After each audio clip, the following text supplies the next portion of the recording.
जय माता की। आप सबका हमारे YouTube चैनल जय माता की में बहुत बहुत स्वागत है।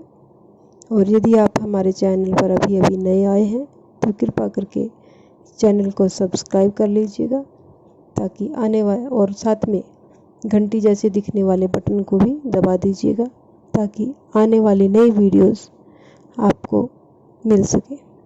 जय माता की। तो शुरू करते हैं आज का अध्याय। जय भोले बाबा की।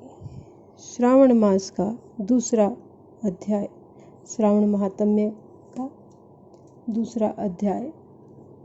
श्रावण मास का धर्म पालन भगवान शंकर सनत कुमार जी से बोले, हे ब्रह्मपुत्र, आप नम्र हैं, आप दयालु हैं, समस्त 12 गुणों से युक्त श्रोता हैं। आपने श्रावण मास के बारे में जो कुछ पूछा है तथा जो पूछने से रह गया है, वह सब मैं तुम्हें विस्तार पूर्वक बताता हूँ। आपके पिता ब्रह्मा बहुत उद्दंड थे। इसलिए उन्होंने अपना 5वां सिर गंवाना पड़ा।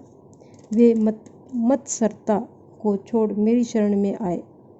मैं जो कुछ बताने जा रहा हूँ उसे एकाग्रचित्त होकर सुनो। श्रावण मास में नियमों का पालन कर व्रत रखकर सायंकाल को 4 बजे भोजन करना चाहिए। 1 मास तक रुद्राभिषेक करना चाहिए। रुद्राभिषेक यानी भगवान भोले बाबा पर जल चढ़ाना चाहिए। श्रावण मास का 1 महीना ही ऐसा होता है जिसमें हर रोज़ प्रतिदिन भोले बाबा पर हम अभिषेक कर सकते हैं। 1 मास तक रुद्राभिषेक करना चाहिए। अपनी प्रिय किसी एक वस्तु का त्याग करें। जो भी आपको प्रिय हो वस्तु, उसका त्याग कर दें। पुष्प, फल, धान्य, तुलसी की मंजरी युक्त पत्ती और बेल पत्रों से मेरी लक्ष्य पूजा करें। कोटिलिंग पूजन करें। ब्राह्मणों को प्रेम पूर्वक भोजन करवाएं। नियमों का पालन करें। मुझे पंचामृत से अभिषेक अधिक प्रिय है, अतः उसे भी करें। यानी पंचामृत जल के अंदर गंगा जल, फूल, तुलसी, शहद, दही, घी, इस प्रकार से 5 चीज़ें मिला करके पंचामृत बनाएं और उससे भोले बाबा का अभिषेक करें। अतः उसे भी करें। पंचामृत से अभिषेक करें तो प्रभु जी ज़्यादा प्रसन्न होते हैं, जल्दी प्रसन्न होते हैं। इस माह में किए जाने वाला कृत्य अनंत फल देने वाला है। इस मास में भूमि पर शयन करना चाहिए, ब्रह्मचर्य का पालन करना चाहिए, सत्य बोलना चाहिए, पत्तल में भोजन करें, प्रातः काल स्नान ध्यान करें, इंद्रियों को अपने वश में रखें, एकाग्र मन से प्रतिदिन मेरी पूजा करें। इस महीने में मंत्रों का पूर्व श्रवण भी उत्तम सिद्धि देने वाला है। गायत्री मंत्र और ओम नमः शिवाय का जाप करें। श्री सूक्त का जाप और भी अधिक फलदायक है। ग्रह यज्ञ, कोटि होम, लक्ष्य होम तथा अयुत होम करने पर सद्फल मिलता है और मनोवांछित फल की प्राप्ति होती है। जो प्राणी इस महीने में 1 दिन भी व्रत को छोड़ देता है, वह महाप्रलय तक घोर नरक में जाता है। मुझे श्रावण मास से अधिक और कोई भी मास प्रिय नहीं है। यह मास फलदायक है तथा निष्काम भाव से किए गए कर्म के फलस्वरूप मोक्ष प्रदान करने वाला है। हे सनत कुमार, इस मास में करने योग्य जो धर्म कहे गए हैं उन्हें ध्यान पूर्वक सुनो। रविवार को सूर्य का व्रत करना चाहिए। सोमवार का दिन मेरी पूजा का दिन है, यानी भोले बाबा की पूजा का दिन है। श्रावण मास के प्रथम सोमवार से प्रारंभ करके 3.5 मास तक अर्थात कार्तिक मास की अमावस्या तक होने वाला संपूर्ण कामना का अर्थ सिद्धि प्रदाता रोटक नामक व्रत कहलाता है। मंगलवार के दिन मंगला गौरी का व्रत रखा जाता है। बुधवार को बुध का व्रत रखा जाता है। बृहस्पतिवार को गुरुदेव का व्रत रखा जाता है। शुक्रवार को जीवंतिका देवी का व्रत रखा जाता है। शनिवार को हनुमान जी तथा नरसिंह का व्रत रखा जाता है। अब मैं तुम्हें तिथियों के अनुसार होने वाले व्रतों को बताता हूँ। श्रावण मास के शुक्ल पक्ष की द्वितीया तिथि को औदुंबर नाम का व्रत होता है। शुक्ल पक्ष की तृतीया को गौरी का व्रत होता है। श्रावण शुक्ल चतुर्थी को दुर्वा गणपति नामक व्रत होता है। इसे विनायक चतुर्थी व्रत या गणेश चौथ का व्रत भी कहते हैं। श्रावण शुक्ल पंचमी को नाग पूजन का व्रत रखें। श्रावण शुक्ल षष्ठी के दिन यानी छठी के दिन सुपोदन व्रत रखा जाता है। श्रावण शुक्ल सप्तमी को सातवीं के दिन शीतला देवी का माता शीतला का व्रत रखा जाता है। अष्टमी और चतुर्दशी तिथि में देवी का पवित्रारोपण करना चाहिए। श्रावण मास की कृष्ण तथा शुक्ल पक्ष की नवमी को नक्त व्रत करने का विधान है।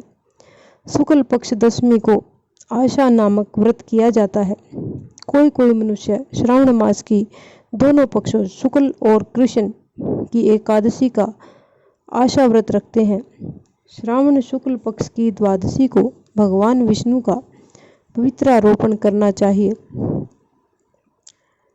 इसलिए इस तिथि को भगवान हरि का श्रीधर नाम से अर्चन उत्तम गति प्रदान कराता है। श्रावण शुक्ल पक्ष पूर्णिमा को उत्सर्जन, उपाकर्म, सभादीप, रक्षाबंधन, श्रावणी क्रम, सर्पबलि तथा हयग्रीव जयंती मनाई जाती है। हयग्रीव नामक भगवान विष्णु का अवतार माना गया है। उपरोक्त सातों व्रत श्रावण शुक्ल पूर्णिमा को मनाए जाते हैं, यानी सावन की जो शुक्ल पक्ष की पूर्णिमा है उस दिन को ये सातों के सातों व्रत मनाए जाते हैं। श्रावण कृष्ण चतुर्थी को संकट चतुर्थी, जिसे आम भाषा में संकट चौथ कहते हैं, तथा कृष्ण पक्ष की पंचमी को मानव कल्पादि व्रत रखा जाता है। श्रावण कृष्ण अष्टमी को भगवान श्री विष्णु ने श्री कृष्ण नाम से 16 कलाओं से युक्त अवतार लिया था। उस दिन व्रत तथा महोत्सव मनाया जाता है। श्रावण मास की अमावस्या को पिठोरा व्रत का विधान है। इस दिन कुशोत्पादन करें और वृषभों का पूजन करें। वृषभों यानी बैलों का पूजन किया जाए। श्रावण शुक्ल पक्ष की प्रथमा से लेकर समस्त तिथियों के अलग अलग देवी देवता हैं।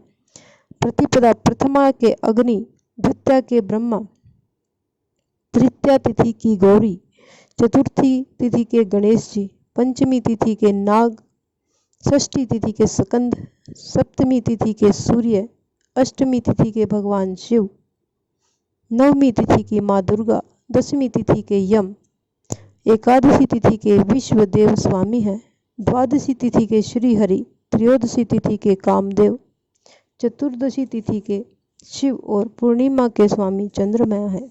अमावस्या के स्वामी हमारे पितृजी हैं। जिस देव की जो तिथि है उस तिथि को उस देवता की पूजा अर्चना करनी चाहिए। इस श्रावण मास में प्राय अगस्त नक्षत्र का उदय होता है। सिंह राशि पर सूर्य के संक्रमण के दिन से 12 अंश 40 घड़ी बीत जाने पर अगस्त नक्षत्र का उदय होता है, यानी ऋषि नक्षत्र का उदय होता है। अगस्त ऋषि को 7 दिन पहले से ही अर्घ देना शुरू कर देना चाहिए। 12 महीनों में सूर्य भगवान अलग अलग नाम से प्रज्वलित होते हैं। श्रावण मास में गर्भास्थ नाम से प्रज्वलित होते हैं।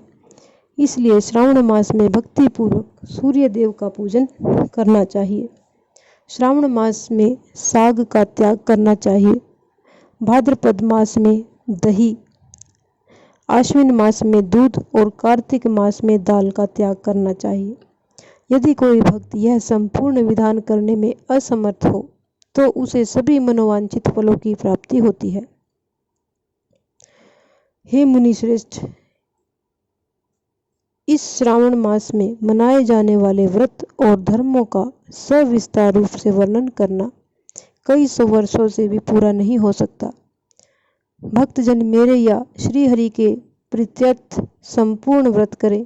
मेरे और श्री हरि में कोई भेद नहीं है। मेरे भक्त ही श्री हरि को प्रिय हैं और श्री हरि के भक्त मुझे प्रिय हैं।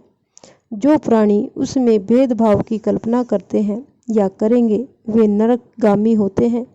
हे सनत कुमार, आप श्रावण मास में धर्म पालन करें। इस प्रकार भक्तों, ये हमारा श्रावण महात्म्य का दूसरा अध्याय संपूर्ण होता है।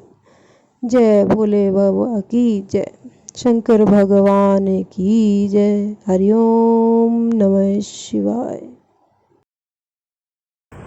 आखिर तक सुनने के लिए आपका बहुत बहुत धन्यवाद।